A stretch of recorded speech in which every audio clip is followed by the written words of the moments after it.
Salut à tous et soyez les bienvenus sur la chaîne qui déboîte. Ça fait plus de 12 ans maintenant que je teste des objets sur cette chaîne, alors forcément j'ai acquis une certaine expérience, en particulier pour reconnaître, avant même de les avoir entre les mains, des produits qui sont susceptibles de pas être terribles. Et le moins qu'on puisse dire, c'est que le produit d'aujourd'hui cochait toutes les cases, à ce niveau-là. La personne qui me l'envoie était très vague sur le produit, ne me donnait pas de lien vers son produit, au lieu de ça me donnait des liens vers des produits similaires, trouvables sur Amazon et des trucs comme ça. Et le produit en plus en lui-même est un produit no-name, donc autant vous dire qu'il partait pas sous les meilleures étoiles. Et puis finalement, une fois que je l'ai reçu, j'ai bien été obligé d'admettre que je m'étais trompé. Voilà, comme quoi les bonnes surprises, ça peut encore arriver. C'est parti pour le test. Alors je vous l'ai dit, quand on m'a proposé ce produit en test, j'avais de sérieux doutes sur sa qualité, je vais pas vous mentir, et quand je l'ai reçu dans ma boîte aux lettres, on peut pas vraiment dire que sur l'emballage en lui-même, mes doutes aient été dissipés. On n'est pas dans la finesse, vous voyez, c'est du carton ondulé, imprimé, tout simple. On voit d'ailleurs l'ondulation dans le reflet de mon plafonnier ici.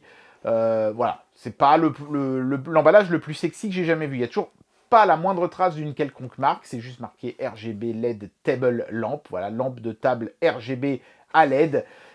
Et on voit ici une petite photo de ces sempiternelles télécommandes pour produits RGB chinois, qui sont pas non plus en général forcément synonymes de grande qualité.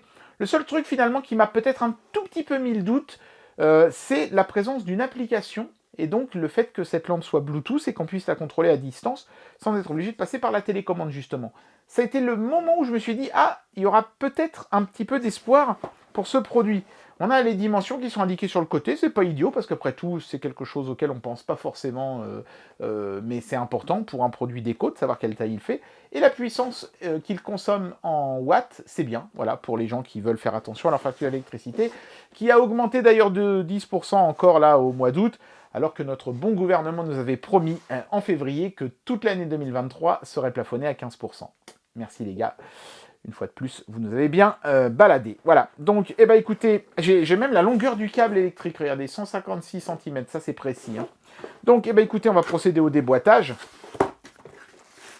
On tombe d'abord sur l'adaptateur secteur. Et là, déjà, j'ai eu une petite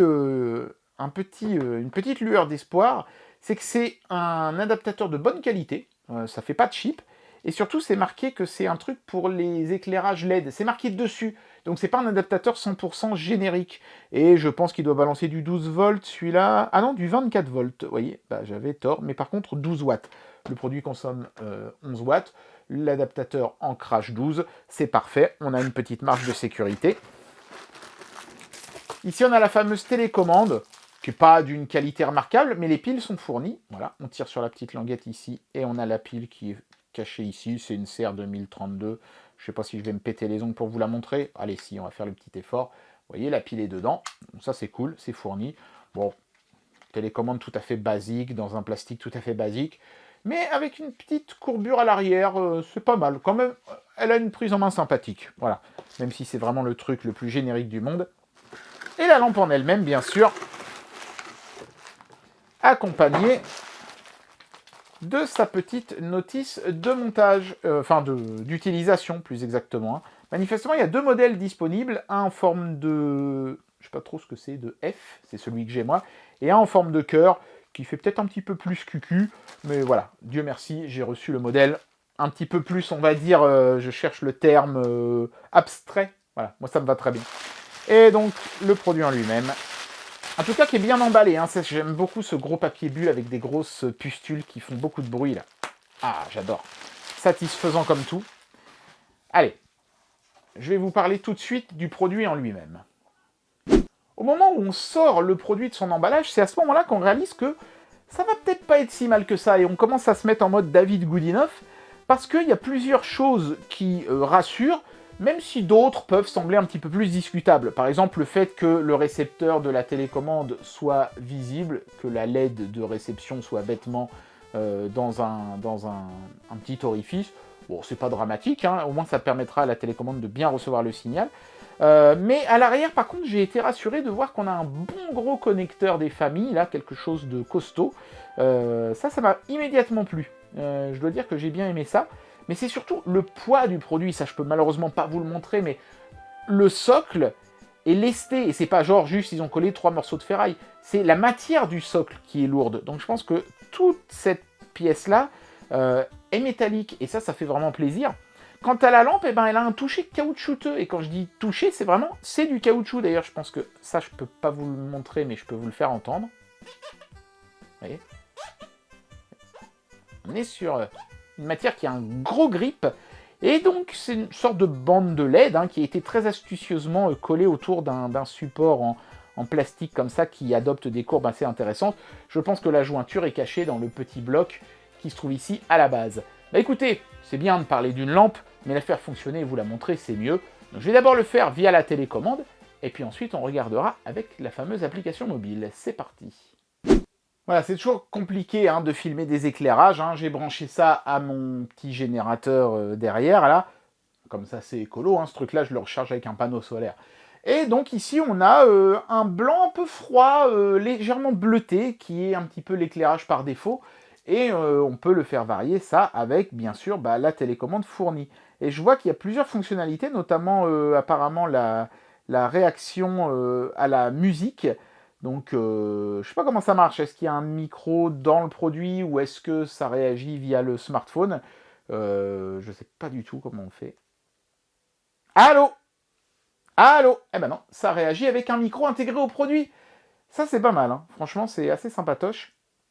Et donc, vous avez pu voir ces fameuses couleurs. Alors, on peut mettre une couleur fixe. Là, j'ai appuyé sur le rouge sur la télécommande, vous voyez. Donc, j'ai ma lampe qui est rouge. J'essaierai de vous filmer quelques séquences dans l'obscurité totale. Là, pour le moment, il fait grand jour. Mais ça vous permet de voir ce que ça donne justement quand on est en plein jour. On voit bien les couleurs. Et à l'œil nu, c'est encore plus visible. On va mettre du vert. Et on va mettre du bleu. Voilà, comme ça, on a fait le RGB. Et puis, écoutez, après, vous avez des couleurs intermédiaires. Par exemple, on peut mettre du violet. C'est magnifique! Et donc ensuite, on a des effets qui sont préinstallés. Alors, je pense que l'effet que les geeks préféreront, c'est l'effet Rainbow, parce que ça fait penser au RGB des tours d'ordinateur. Regardez-moi ça, si c'est pas beau. Il y a même un petit effet d'animation, c'est absolument magnifique. En tout cas, donc, la qualité de l'éclairage est vraiment bonne, ça éclaire fort.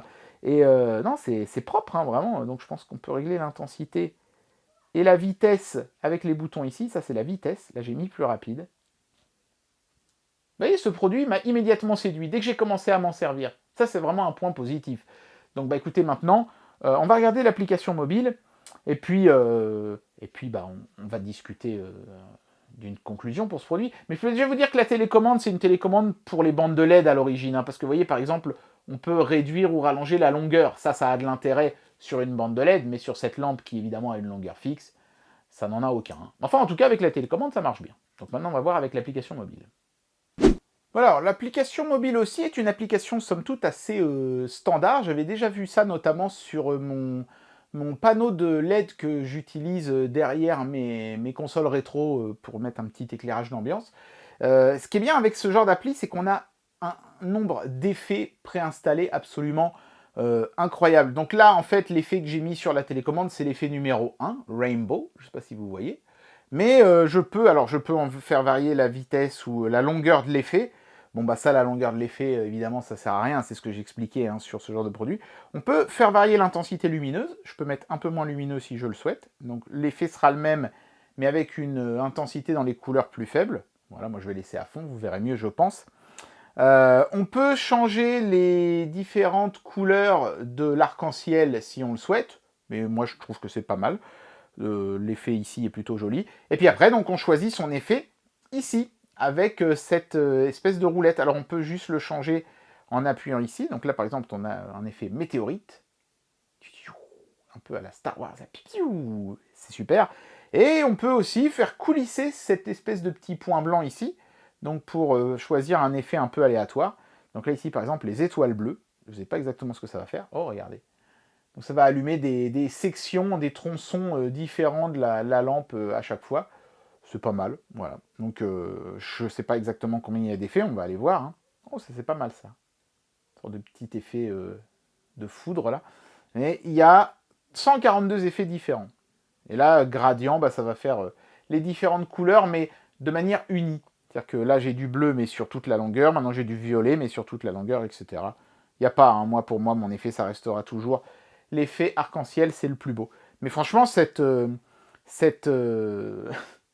application est très très complète, hein. Notez que vous pouvez aussi faire réagir en fonction de la musique.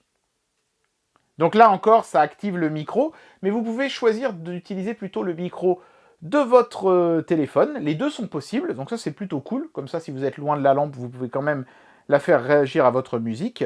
Vous avez là des éclairages couleur fixe, hein, tout simple. Donc ce qui est intéressant évidemment, c'est de choisir un éclairage par exemple légèrement comme ça. Attendez, je vais aller légèrement dans le orangé. Voilà. Pour faire un blanc chaud, faudra le faire un petit peu vous-même. C'est dommage qu'il n'y ait pas un pré-réglage blanc chaud. Voilà, c'est peut-être le seul truc qui manque à cette ampoule, cette lampe, hein. Elle éclaire blanc, mais c'est un blanc assez froid, presque bleu, j'ai envie de dire. Un petit pré-réglage blanc chaud, ça aurait pu être sympa. Vous pouvez le créer vous-même, hein, puisqu'il vous suffit de connaître le code EXA de la couleur blanc chaud. Mais j'aurais bien aimé qu'il soit déjà préinstallé de base. Et bien voilà, c'était le test de cette lampe RGB No Name, dont je pensais qu'elle allait être pas terrible et qui s'est révélée être en réalité excellente. C'est la morale de cette histoire d'ailleurs. Il ne faut pas juger sur les apparences, il faut attendre d'avoir les choses en face de soi et de les connaître pour pouvoir émettre un jugement. Et ça a toujours été d'ailleurs le but de mes vidéos. J'espère que cette vidéo vous aura plu, et moi je vous dis à très bientôt pour un prochain test. Allez, tchuss!